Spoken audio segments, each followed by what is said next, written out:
سلام، اینجا هنر و سینماست. بنده محمد رضا بابایی هستم. در خدمت استاد داریوش موحد هستیم، نویسنده، کارگردان و مدرس بازیگری. چند تا سوال دارم از استاد که میدونم سوال همه شما عزیزانم هست. استاد، اساساً بازیگری چیه و چجوری میشه وارد این عرصه شد؟ منم سلام عرض میکنم خدمت شما و مخاطبین خوبتون، چه اونهایی که بازیگری رو تا حدودی تجربه کردن و چه اونهایی که در آغاز راه هستن. اما اینکه بازیگری رو از کجا باید آغاز کرد؟ از اونجایی که همه ما، حتی خود من، خودمون رو دانشجو بدونیم. اما اینکه بازیگر کیه؟ خدا رحمت کنه آقای علی معلم رو که میگفتن هر کسی جلوی دوربین بره یا روی صحنه بره بازیگره. اما اینکه با چه کیفیتی بازیگر بشه، این دیگه انتظاریه که خود اون شخص از خودش داره.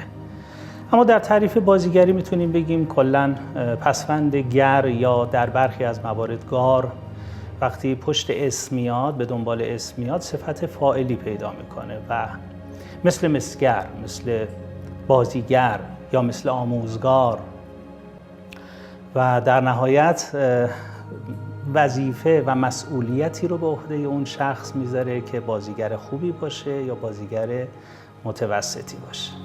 یعنی شما الان با این حرف استعداد رد میکنید که دست خود شخصی که بازیگر خوبی باشه یا بدی باشه؟ نه، ببینید، استعداد رد نمیشه. استعداد یه بالقوه درونیه. برای هر کاری ما یک بالقوه هایی داریم. به طور مثال در تقسیم بندی بدن ها که اکتومورف، مزومورف و اندومورف هست، هر کدوم از این بدن ها مستعد به یک ورزش هست که توصیه میشه بر اساس شخص، بر اساس استعدادی که داره ورود بکنه به اون عرصه. مثلا بدن های اندومورف با استخوان بندی درشت و عضلانی میتونن ورزش های سنگین بکنن. این بدن مستعد به ورود به ورزش های سنگینه. حال اینکه آیا این شخص وقتی علاقه‌مند به مثلا رشته ژیمناستیک هست، ما میتونیم بهش اجازه ورود بدیم یا صلاح ورود بکنه یا نه؟ اینجا دیگه بحث علاقه به وجود میاد و انگیزه.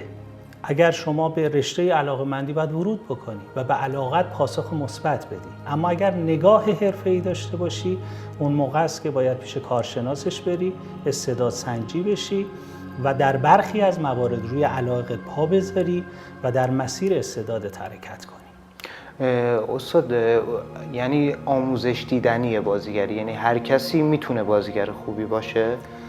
ببینید، بحث گسترده‌ایه. اساساً نقش استعداد و نقش علاقه و انگیزه نقش آفرینی‌های خاص خودش رو داره. اینکه هر کسی میتونه بازیگر بشه، البته نه. ولی اگر هر کسی با توانایی‌هایی که داره علاقه‌مند باشه و بخواد بازیگر بشه، میتونه به نسبت بازیگر بشه. یعنی به نسبتی که بالقوه درونی داره و به نسبتی که تلاش میکنه و کسب میکنه. اینجاست که میتونیم بگیم بازیگری اکتسابیه، قطعاً آموختنیه. نقش استعداد سرعت یادگیری و رسیدن به اون هدف رو بالاتر میبره، ولی قطع به یقین نقش آموزش رو هرگز نمیتونم نادیده گرفت. استاد، راست میگن که بعضی از کلاس‌ها جنبه مارکتی دارن و قاعدتاً هیچ چیز آموزش داده نمیشه؟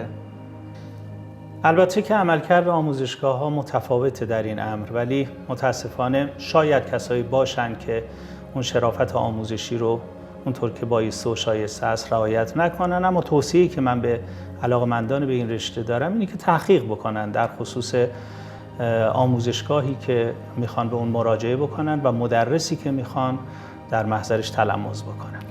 استاد، تو ورکشاپ هایی که قراره برگزار شه، آیا نگاه حمایتی هست؟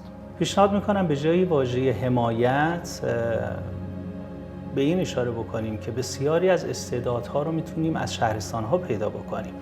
من طی سالهایی که در حوزه هنر نمایشی فعالیت کردم، بسیاری از استعدادهایی که با اونها مواجه شدیم از شهرستان بودن.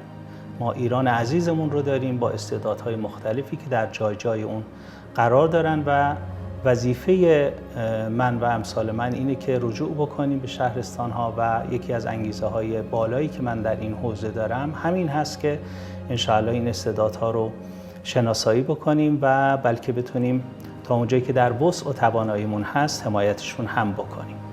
بسیار عالی. استاد، کتابی در دست چاپ دارید، میشه راجع به متدی که در این کتاب ارائه دادید صحبتی داشته باشیم، یه توضیحی بدیم برامون؟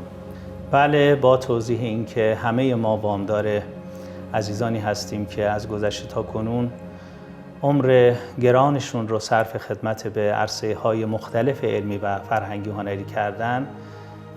حقیر تلاش کردم متدی رو تحت عنوان متد هندسه بازیگری در 4 جلد کتاب تدوین بکنم که انشاءالله به زودی رونمایی میشه و در اختیار علاقه‌مندان قرار میگیره. نگاه اصلی من به عرصه در واقع هنر نمایشی و شکل جدیدی از آموزش این بوده که یک نگاه منطقی تر و یک نگاهی سرشار از نظم در حوزه هنر، علل خصوص هنر بازیگری داشته باشم و اینی که از هندسه بازیگری، واژه هندسه استفاده کردم، صحبت از ریاضی و فرمول نیست، صحبت از رابطه بین اجزا با کل هست و تلاش شده در این شکل متد روش‌های خیلی منظم به علاقه‌مند رشته بازیگری داده بشه و تلاش من روی این امر این بوده که تعاریف صرفاً ارائه نشه، راهکار باشه، شرایط رو هنرجو تجربه بکنه و عملیاتی وارد حوزه بازیگری بشه و امیدوارم که دوستان بعد از مطالعه این کتاب فیدبکش رو هم به ما منتقل بکنن. انشالله.